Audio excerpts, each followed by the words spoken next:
Okay, guys, so I'm going to go through our full year football training program. So as you guys can see currently, right, I have everything up here on Team Builder. So at the beginning of each phase, there's a note. So if you look here in January, there's a reintroduction week.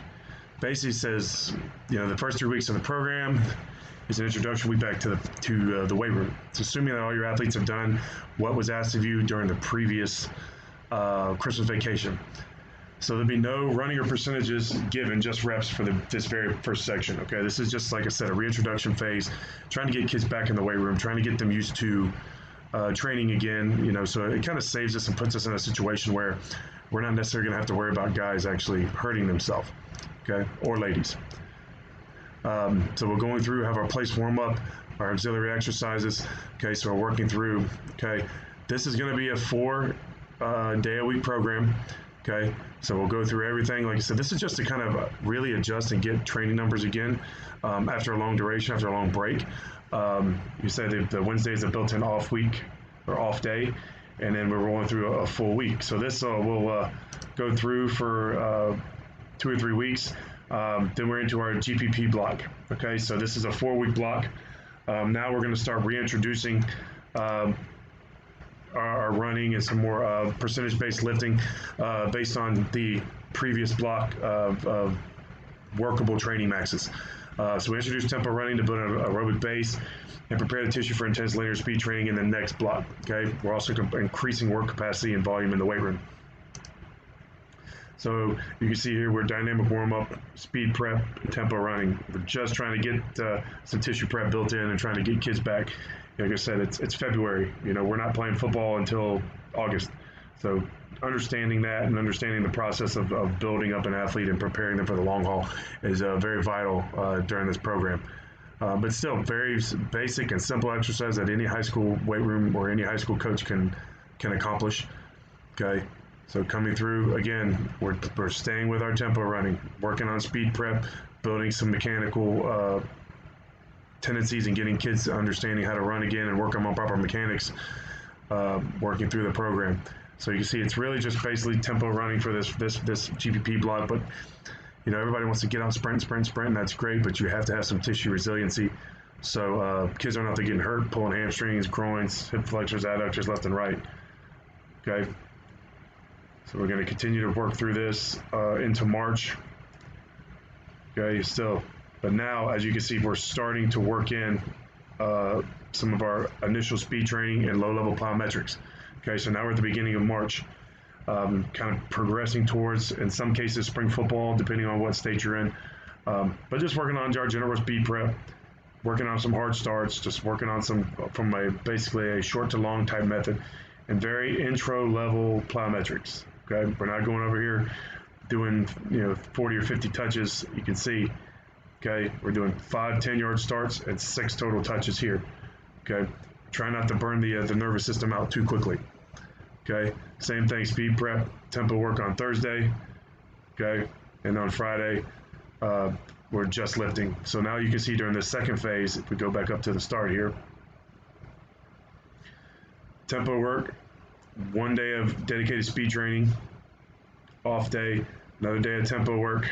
Okay, so like I said, we're building in the speed work slowly and gradually over time.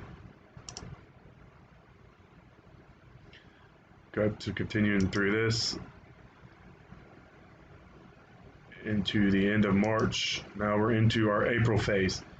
Okay, so you can see the volume has jumped up on the tempo work. Okay, this is a Thursday here. Rolling back.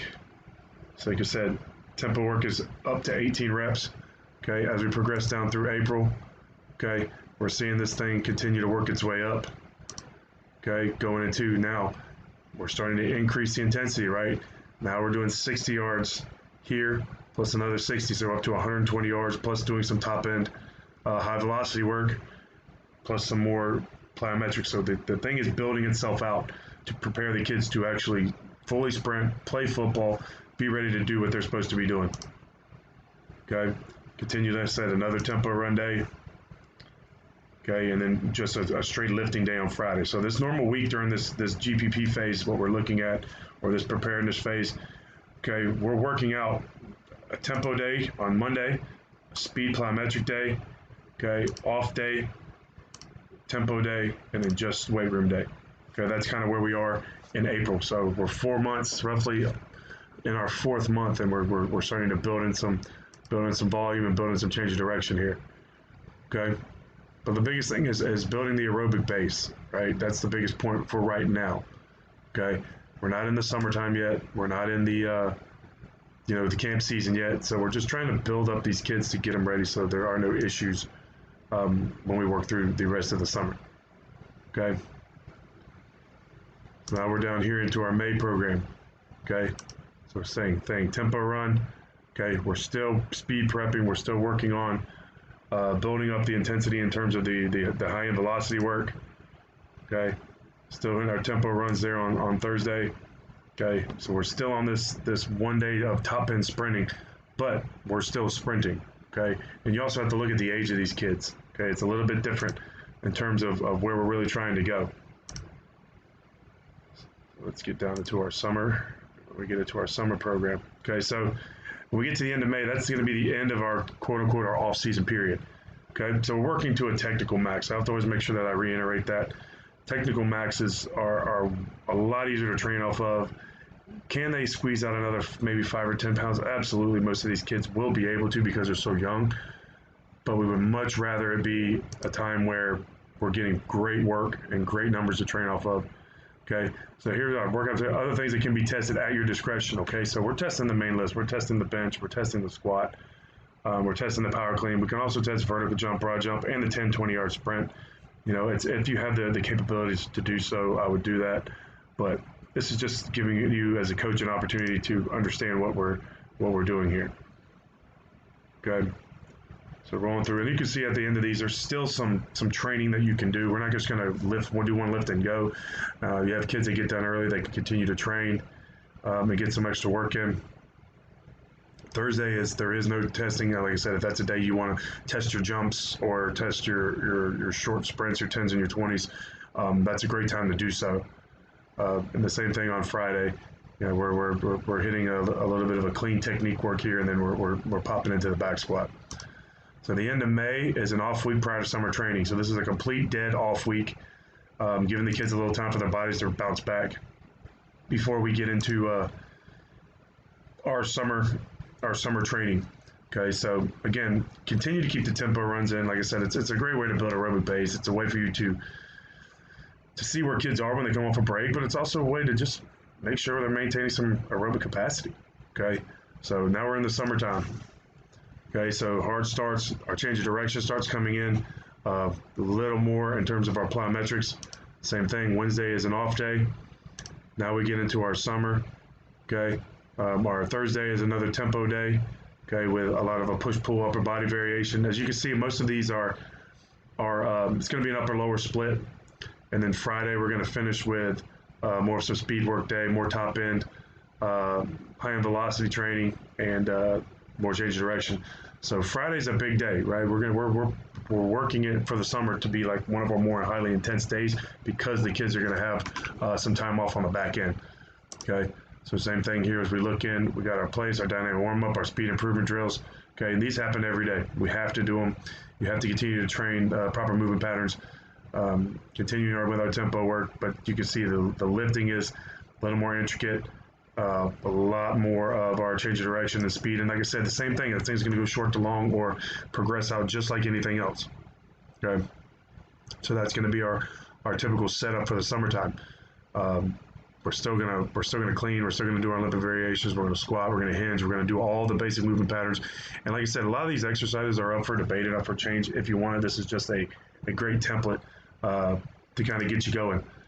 So as you see, when we get into July, kind of set you up here to look at it, but the intensity and the distances have increased on our tempo work. Okay, so we're starting to build some more distance. We're starting to lower the rest intervals. Okay, we're picking up where we left off in terms of our change of direction. We're changing more rapid response things, so we're getting a little closer to actual football type rest intervals and football type movements. And remember, right, you guys are going to do your individual work. You guys are going to do your position-specific work. So those things all have to come into account when you're looking at the amount of stimulus that you're giving your kids. Same thing here. Like I said, we're at the end of May. One set of 14. Okay, so we're building up. We're getting some more distance. We're doing all these things to kind of prepare them.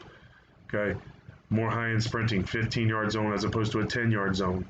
15s and 20s, right? So like I said, it's that short to long progression to get these kids prepared to actually play football.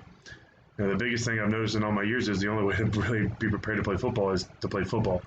So going through July, okay, now we're into August, okay? So as you can see down here, based on your schedule, we're 2 days a week during the quote-unquote the camp period, okay?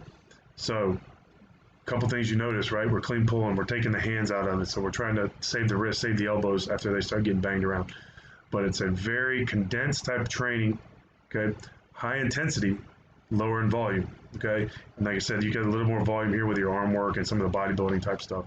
But during camp, it's 2 days a week. If you're allowed, if you can work in 3, that's great. This, like I said, this is just a template for everybody to be able to use. Then we get into our in-season, okay? And the biggest thing I can talk about with in-season training is it's the longest sustained block that we have any time of the year. So why would you not train? Why would you take the kids out of the weight room and not train and continue to build on what you've done for the last 6 months? So similar idea. We're still going to squat. We're still going to do our Olympic movements. The big movements are going to be high intensity with lower volume. We're still going to push. We're going to pull. We're going to row. We're going to do all those things to keep the kids healthy. But we're going to do it in a condensed amount of time, and we're going to get the most bang for our buck. And that's what you look for in in-season training is you want to get the most bang for your buck exercises to maintain it. So Monday is usually the farthest from the game day. Okay, so that's where we're going to hit our heavier back squat or our primary back squat. Tuesday, is usually kind of a work day. So we're going to clean. We're going to do a little more lower body, but that's usually your toughest day of practice. Okay, coming out of the week. So clean RDL, lower body, short core work, get them in and out. And then Thursday is going to be primarily an upper body day. Push, pull, you can do some dynamic effort stuff on your bench press if you want to. I know some guys do some dynamic effort lower body. That's great. You can do that stuff as well to prime the nervous system, but it's all about payday on Friday night. Okay, so that's kind of the format that we'll follow most of the season. And we'll change the variations up, for the lifting. We'll do some pauses and we'll change the front squat, especially when later in the year we don't want to axial load our kids. But that's really the way that the program kind of sets itself up. We'll go from there and we work through. And, like I said, all these are just suggestions. These are ways that you can look at doing your in-season training with your kids. But hopefully you've got some great information from this full year training program. And, if you have any questions, obviously feel free to email me. I can work with you individually. I can do some things. But, if you get into Team Builder and you look here and you see this program and it's beneficial for your guys, let us know. We're doing what we can to continue to progress this field, and especially nowadays, we want to have great access to great materials and great learning resources for all coaches. So if you have any questions, feel free to reach out. Appreciate you guys listening.